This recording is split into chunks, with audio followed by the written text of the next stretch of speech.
வணக்கம் and welcome to season 2 of Kutti story motivational சிறுகதை. நம்ம சேனலோட புது போஸ்டர் பாத்தீங்களா? எப்படி இருக்கு? ஏண்டா கோடெல்லாம் புதுசு புதுசா எழுதுற, ஆனா போன வருஷம் வாங்கின டீ தூளை மட்டும் மாத்த மாட்டேங்கிற. இதே டயலாக் தான் உங்க மைண்ட் வாஷா இருக்கும்னு நினைக்கிறேன். கரெக்ட் தாங்க. நம்ம பாட்காஸ்ட் டிஃப்ரெண்ட் வெர்ஷனா மாற போகுது. பட் நம்ம ஃபோக்கஸ் ஃபுல்லாவே ஸ்டோரி ஃபார்மேட்ல தான் இருக்க போகுது. ரொம்ப சோம்பேறியா ஒருத்தர் இருக்காரு. அவர் எப்பவுமே சாப்பிட்றது கூட ஈஸியாக அதை வழி இருக்கான்னு தேடுவார். சிம்பிளாக சொல்லணும்னா ரொம்ப கஷ்டப்படுறது அவருக்கு பிடிக்காது. வேலைக்கே போகாமல் சாப்பிட்ணும். ஒரு நாள் சாப்பிட்றதுக்கு ஏதாவது கிடைக்குமான்னு தேடிட்டு இருக்கும் பொழுது ஒரு மாம்பழ தோட்டம் பார்க்குறாரு. அதாவது மேங்கோ கார்டன். மாம்பழம் நல்லா பழுத்திருக்கு.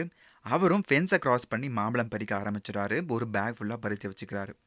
தோட்டக்காரரும் யாரோ மாம்பழம் பொறிக்கிறத பார்த்துட்டு சத்தம் போட்டுட்டே ஓடி வராரு. அதை கேட்ட இவரும் வேகமாக ஓடி போய் பக்கத்தில் இருக்க காட்டுக்குள்ளே ஒளிஞ்சுக்கிறாரு. காட்டுக்குள்ளே போய் ஒரு மரத்தை மேலே சேஃபாக உட்காந்துட்டு இந்த மாம்பழத்தை சாப்பிட ஆரம்பிக்கிறாரு. தூரத்தில் ஒரு நரி 2 காலும் இல்லாமல் கிரால் பண்ணி நடந்து வந்துட்டு இருக்கு. அதாவது தவழ்ந்து போயிட்டு இருக்கு.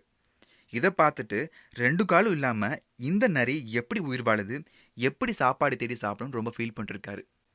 நரிக்கு ஒரு 200 மீட்டர்ஸ் பக்கத்தில் ஒரு சிங்கம் ஒளிஞ்சிட்டு இருக்கு. அதோட வாயில ஆல்ரெடி ஒரு அனிமலோட மீட் இருக்கு. சிங்கம் நரிய சாப்பிட போகுது. ஃபாக்ஸை எப்படியாவது சேவ் பண்ணணும்னு நினைச்ச இவரும் அந்த நரியை துரத்த பார்க்குறாரு. அந்த நரியும் சிங்கத்தை பார்த்துடுது. பார்த்துட்டு நரி ரொம்ப சைலண்டா அங்கேயே நிற்குது. சிங்கம் கிட்ட வந்து அந்த நரியோட காலை பார்க்குது.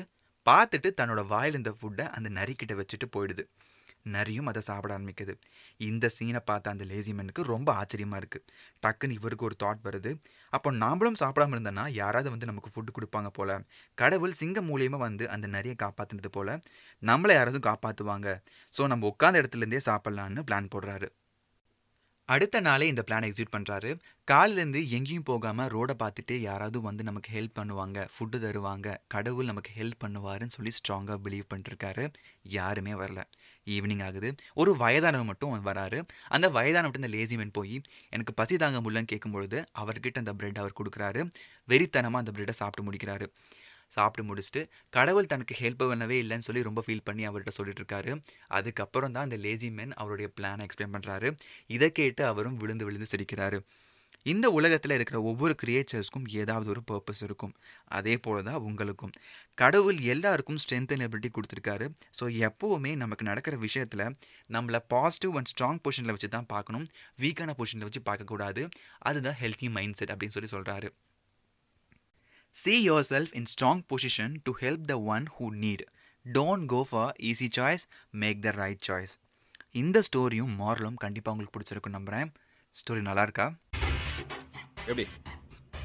நல்லா இருக்கு. நல்லா இருக்கியா? நல்லா இருக்கு. நல்லா தானே இருக்கியா? அட நல்லா இல்ல, இருக்கு. நல்லா இருக்கும்போது நம்ம நல்லா போய் இருக்கும்போது எடுத்து எதுக்கு யோசிச்சு அதேதான், நல்லா தானே இருக்கு. நியூ லிசனர்ஸ் என்னுடைய பழைய எபிசோட்ஸும் செக் பண்ணி பாருங்க. பிடிச்சிருந்தா உங்க ஃப்ரெண்ட்ஸுக்கும் ஷேர் பண்ணுங்க. வித் திஸ் மோட்டிவேஷன்ஸ் இருக்கதை I am signing off. Next Wednesday ஒரு புது கதையோட மீட் பண்றேன். Until then bye from Satish Venkatachalam.